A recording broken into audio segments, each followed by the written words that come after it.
Salve Maria Imaculada e viva Cristo Rei, eu sou Thiago Bruno, missionário, jornalista católico, aqui para o canal Católicos de Verdade.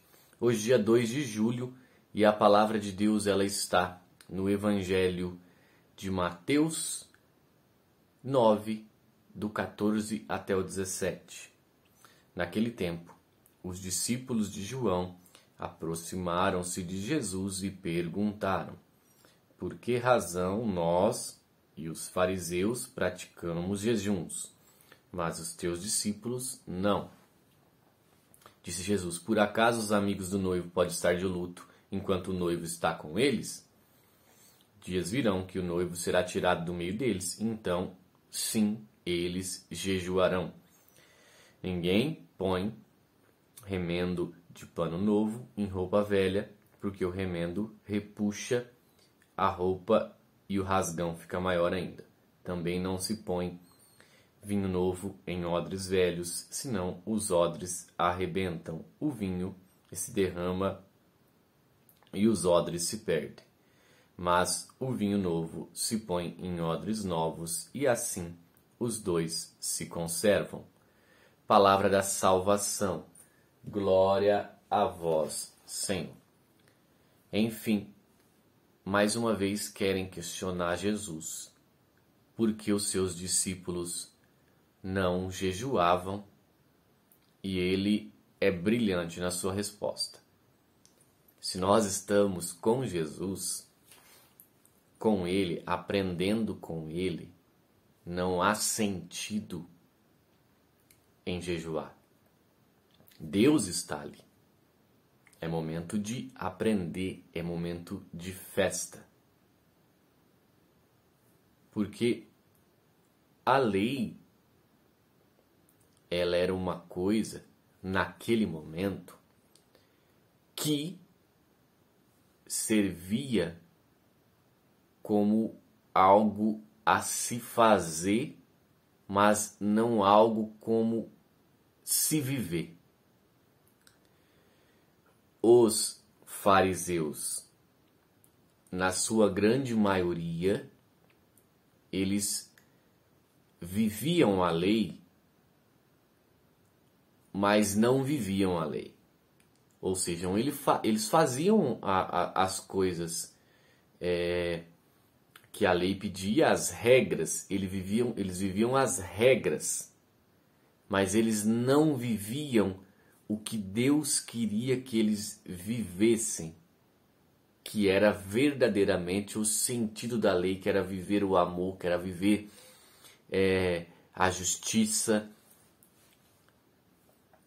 Eles colocavam fardos em cima dos pequenos, mas eles mesmos não viviam, ou seja, eles não configuravam a sua vida ao que o Senhor pedia. Pois bem, isso é muito importante porque nós vamos conseguir entender a segunda parte, que pode também ser contrária ao Espiritismo, mas não vou tratar isso agora. Mas vamos pegar, então, uma explicação de São João Crisóstomo a respeito disso. Quando Jesus fala de panos velhos com panos novos, odres velhos com vinho novo, daí que nós vamos entender aqui que os discípulos eles ainda não estavam prontos porque eles não tinham recebido o Espírito Santo. Então eles eram como se fossem odres velhos, eles eram como se fossem panos velhos. Eles não estavam prontos para receber ainda o pano novo, o vinho novo, porque eles não tinham recebido o Espírito Santo. Eles não estavam prontos para a missão, eles não estavam prontos para viver a cruz, porque eles não tinham recebido o Espírito Santo. Aí então, quando o Espírito Santo desce, aí sim eles estão prontos para receber a cruz. A partir desse momento eles são vinho novo, pano novo, porque eles foram renovados pelo Espírito Santo, revividos pelo Espírito Santo. e aí sim eles conseguem carregar a cruz. Aí sim eles estão prontos para se mortificar também e jejuar.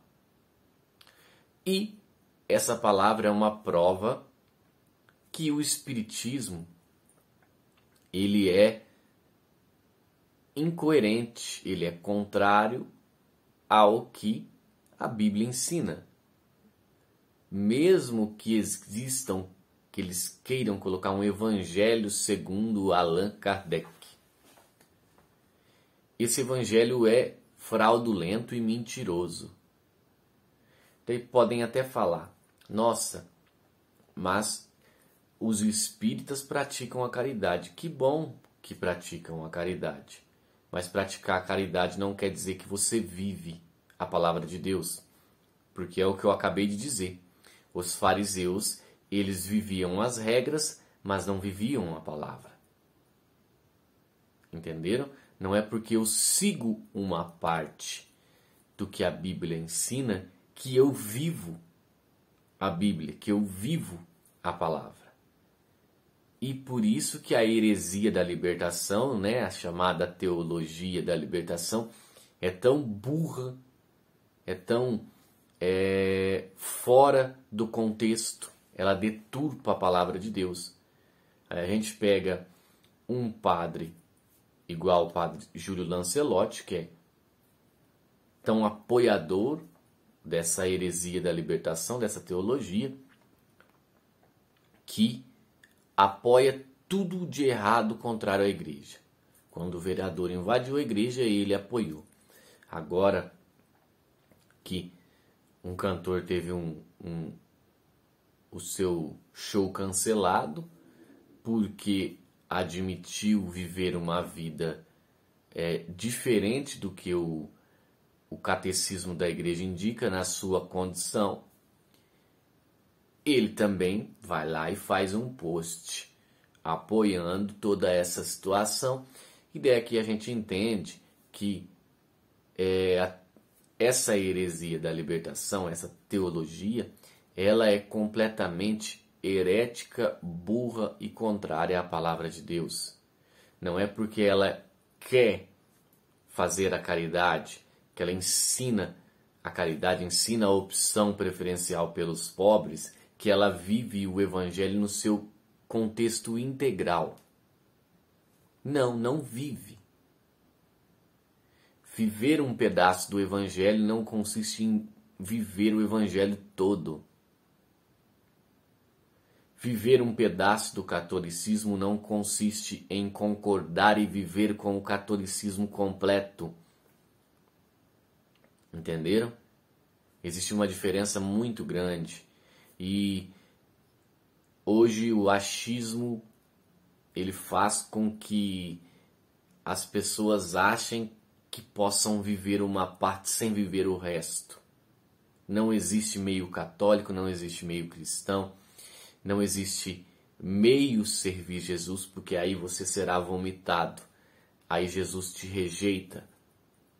Os mornos serão vomitados. O catolicismo ele só é autêntico quando você vive ele verdadeiramente, quando você abraça a cruz e luta por isso. Então, sem cruz, sem Espírito Santo, sem essa luta, sem a integralidade do catolicismo, ele é apenas um ensinamento. Agora, quando você vive o catolicismo integralmente, a palavra de Deus integralmente, a união do que Jesus ensina e depois com todo o ensinamento também real que os apóstolos ensinaram, que aprenderam com Jesus, a tradição apostólica. Quando você vive tudo isso, aí sim você entende o que é viver o que Jesus ensinou. A integralidade de tudo. Viver o cristianismo completo. Infelizmente, quem vive partes não vive completo.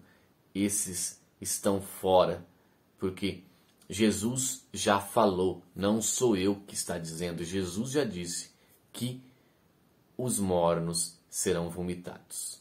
Salve Maria Imaculada, viva Cristo Rei. Um beijo grande dentro do seu coração.